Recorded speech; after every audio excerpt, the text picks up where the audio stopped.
y bienvenidos a Espectros del rizoma. Vamos a continuar con nuestra exploración del vocabulario conceptual de Deleuze, tratando el concepto de corte-flujo, también conocido como síntesis pasiva o contemplación. Deleuze escribe: lejos de que el corte se oponga a la continuidad, la condiciona, implica o define lo que corta como continuidad ideal. Ocurre que, como vimos, toda máquina es máquina de máquinas. La máquina no produce un corte de flujo, sino en la medida en que está conectada a otra máquina que supuestamente produce el flujo. Y sin duda, esta otra máquina a su vez es en realidad corte. Pero solo lo es en relación con una tercera máquina, que produce idealmente, vale decir relativamente, un flujo continuo infinito.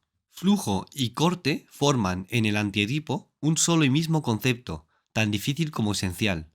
No remiten a un dualismo ontológico o a una diferencia de naturaleza. El flujo no es solamente interceptado por una máquina que lo corta, es a su vez emitido por una máquina. Por lo tanto, no hay más que un solo término ontológico, máquina, y por eso toda máquina es máquina de máquinas. La regresión al infinito es tradicionalmente el signo de un fracaso del pensamiento.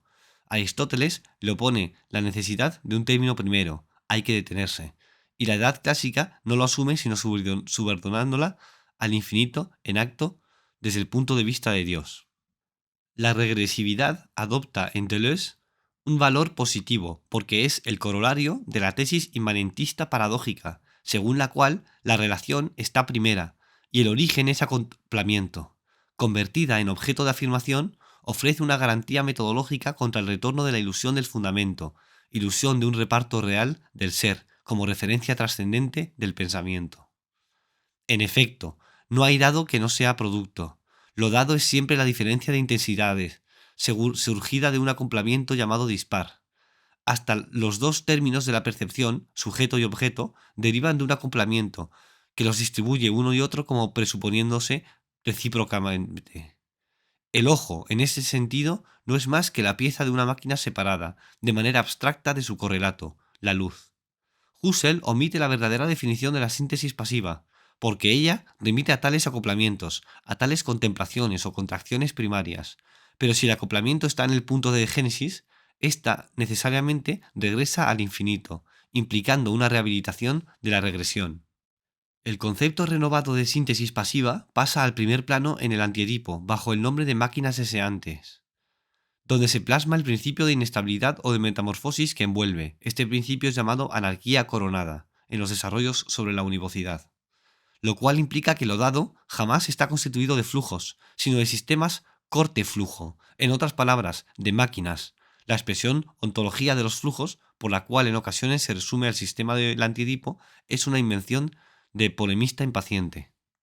¿Por qué entonces esta dualidad del corte y el flujo? Punto número 1.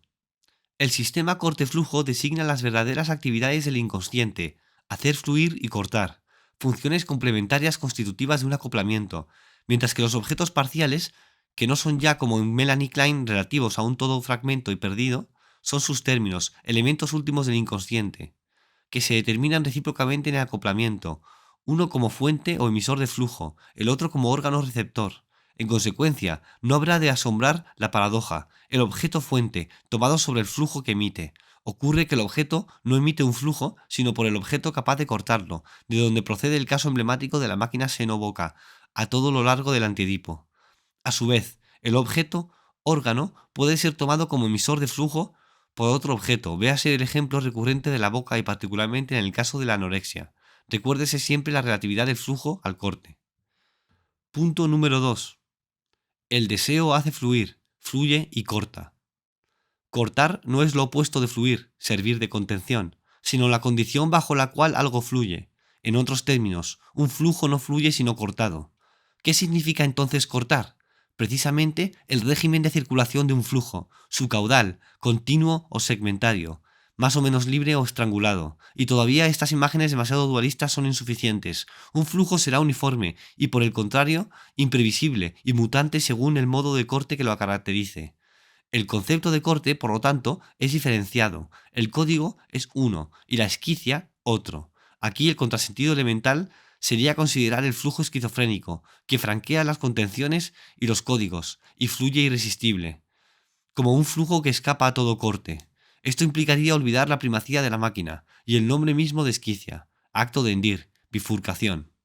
Al corte de tipo código, que procede por alternativas o exclusiones, se opone la esquicia como disyunción inclusiva, característica del devenir o el encuentro. Deleuze y Guattari no reducen la esquizofrenia al derrumbe catatónico, ellos extraen su proceso, libre producción de deseo.